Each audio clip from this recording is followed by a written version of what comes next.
Bonjour chers et chers collègues. Je vous remercie vraiment pour l'accueil que vous avez fait, hier à cette proposition de séminaire. Vous étiez tellement nombreux que, tout simplement, Nick n'a pas suivi. On espérait qu'on serait, au moins 75.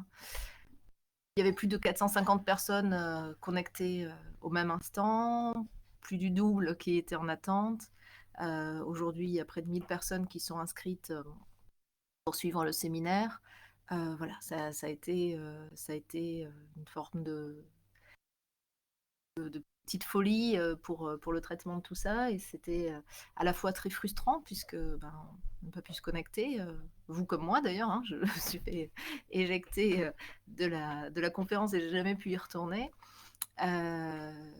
C'était frustrant, mais c'était assez enthousiasmant aussi de voir qu'autant de monde était volontaire pour engager et initier cette discussion. C'était autant de monde et autant de monde dans le monde entier. On a des collègues qui étaient là du Bénin, du Sénégal, de Suisse, de Belgique, de France, des États-Unis, non, un peu partout. Et ça, c'est très enthousiasmant et ça veut dire que ce séminaire sera certainement très riche et d'échanges, mais aussi dans les. Alors peut-être un mot justement sur ce séminaire. C'est un séminaire avec l'ENSIB. On va. Séminaire, c'est quoi un séminaire NSIB? C'est quoi? C'est des temps de pause pour réfléchir ensemble, pour partager des ressources, pour partager des idées. Certains, ces séminaires peuvent nourrir des pratiques à venir. Pour d'autres, comme moi et d'autres certainement, ça va nourrir des recherches. Un temps d'échange et de production collective, mais avant de se lancer dans la production collective, je voudrais quand même vous proposer une introduction. La vidéo d'aujourd'hui, que je fais toute seule, donc sans public. D'ailleurs, c'est tôt le matin, vous pouvez le voir d'ailleurs, un message rayonnant. C'est une introduction générale pour tout le séminaire. C'est celle que je pensais faire hier lors du premier rendez-vous manqué. Et je vous écrirai à tous ceux et celles qui sont laissé leur contact sur le formulaire et à tous ceux et celles qui des informations pour rejoindre les outils de traitement.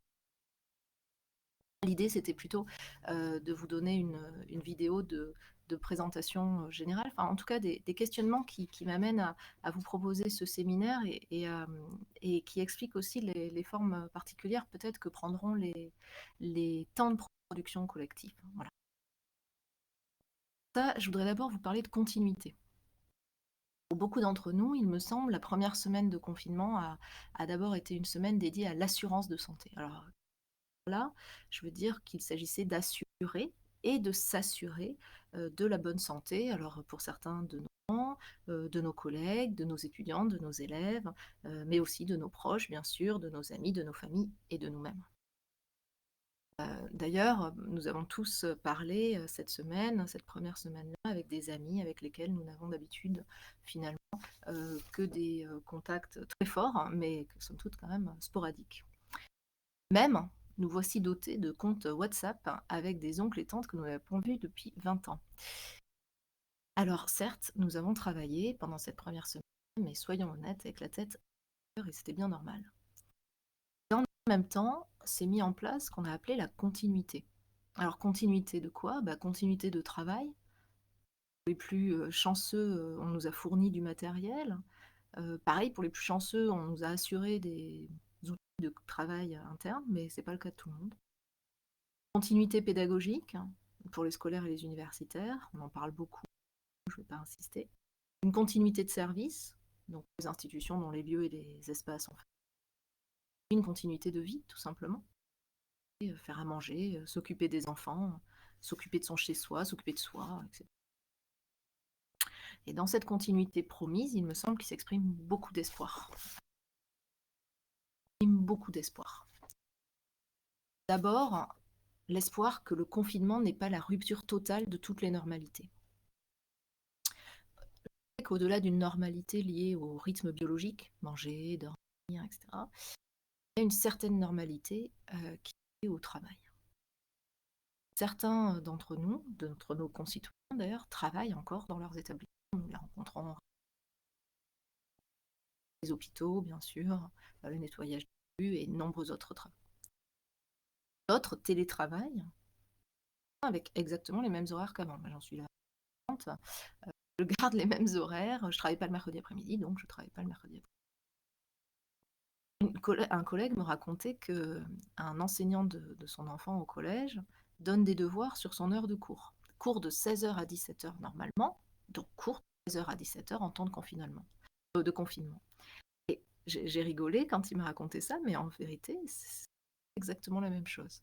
L'autre vendredi, j'ai donné 8 heures de cours dans la journée. 8 heures de cours en visio, en synchrone, comme d'habitude. Comme si tout était normal. Il y a un second espoir, l'espoir que le confinement n'est qu'une rupture temporaire de la... Il convient de surtout ne pas perdre le fil de nos vies. Ce confinement, cette situation ne serait qu'une pause qui nous projette vers l'avenir. Là, le confinement est attente. Une attente qui prend des formes diverses sur les individus. Mais surtout, selon les conditions de ce confinement, et donc soyons clairs, dans les classes sociales. Marc Jaja de l'Université de Nantes a écrit un très beau texte sur l'attente dernière. Il parle des signes de l'attente, dont certains sont d'autant disqualifiés qu'ils ne correspondent pas à ce que les groupes sociaux pourvus de conditions et de ressources nécessaires à cette sont érigés comme forme légitime de l'attente. Il n'y a qu'à voir l'enthousiasme autour des livres et des librairies dans les premiers temps de cette attente. Lire, lire, lire. Mais... Et enfin, un dernier espoir, que de cette situation, de belles choses puissent émerger.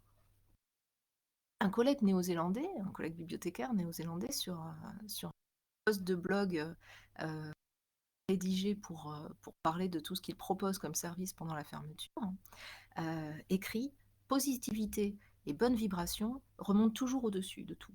Cette situation n'est pas différente d'une autre. »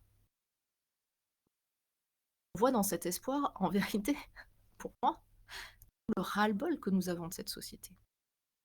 Combien de collègues me disent n'avoir jamais passé autant de temps à, alors choisissez votre dîner, jouer avec les enfants, écouter de la musique, faire du jardinage, etc. Je ne sais pas vous, mais pour moi, il est très clair que le retour au bureau sera très difficile et que celle qu'il y avait hier. Nous en étions là de cet espoir quand, officiellement, les 2 semaines sont devenues. Alors même que nous savons que ce ne sera pas 4, mais 6 ou plus. Voilà que l'énergie mise dans la continuité, forcenée, s'épuise et s'oblige à se poser. Pourquoi faisons-nous tout ça? Combien de temps et surtout pourquoi? D'ailleurs, quel sera l'après? Ne comptez pas sur moi pour aller me mêler à la foule dès notre déconfinement. Comptez peut-être sur moi pour prendre position sur la gestion de cette crise nationale. Qui sait, on verra. C'est qu'au fond, tous ces signes extérieurs d'espoir sont surtout des signes intérieurs d'anxiété. L'anxiété de l'arrêt et de la santé, à l'anxiété de la continuité, s'ajoute l'anxiété des lendemains. Lendemains dont on sait déjà qu'ils ne seront pas ce que nous imaginons de pire comme de meilleur. Parce qu'aujourd'hui, tout simplement, nous ne savons pas. D'ailleurs, une situation assez exceptionnelle pour des professionnels des lieux de savoir. La continuité s'inscrit donc dans une ligne de temps. Il y a eu un hier que nous ne voulons pas forcément retrouver tel quel. Il y a un maintenant qui s'étire et qui s'affole en même temps. Il y a un demain dont on ne sait rien. Cette ligne de temps folle, c'est celle de l'urgence. Sanitaire et sentiment de catastrophe. L'urgence d'agir pour contrer la... Or, jamais la panique n'a été de bon conseil. Je relisais dernièrement un livre de conseils sur la survie en milieu hostile. On m'a dit de lire, je lis. Et l'auteur dit et redit, on ne panique pas. On observe, on calcule. Actuellement, nous paniquons. Vite des cours.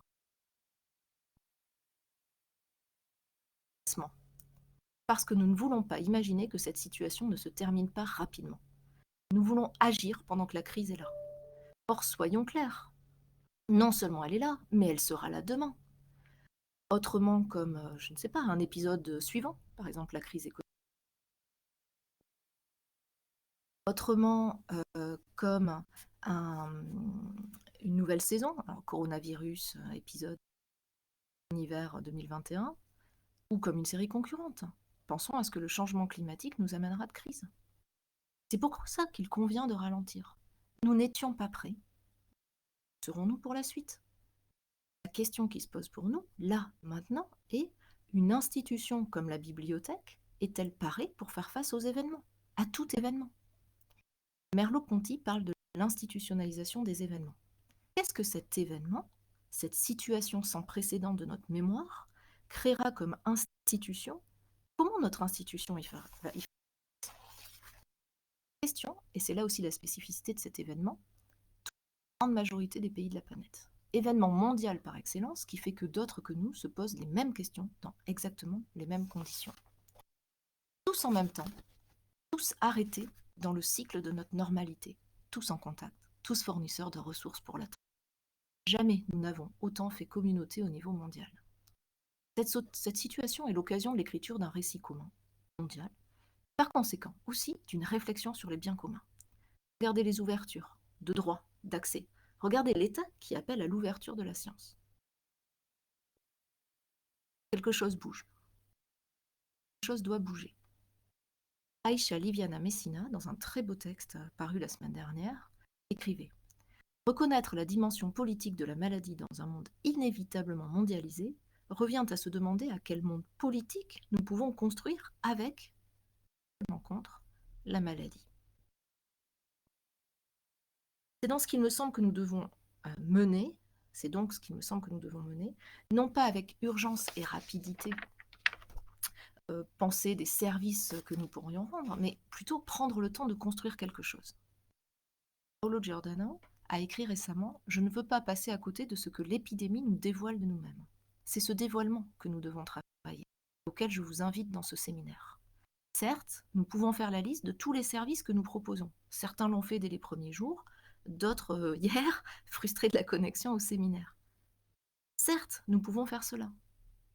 Mais pourquoi ne pas prendre le temps de rompre cet espoir-anxiété de la normalité pour nous demander ce qu'une institution comme une bibliothèque peut apporter au monde en cours de construction aujourd'hui et demain? Qu'est-ce qu'une bibliothèque aujourd'hui? Qu'est-ce qu'une institution dotée de nos valeurs peut et doit être, et comment le faire? Voilà le chemin que je vous propose pour ce séminaire, qui prendra la forme de 10 rendez-vous.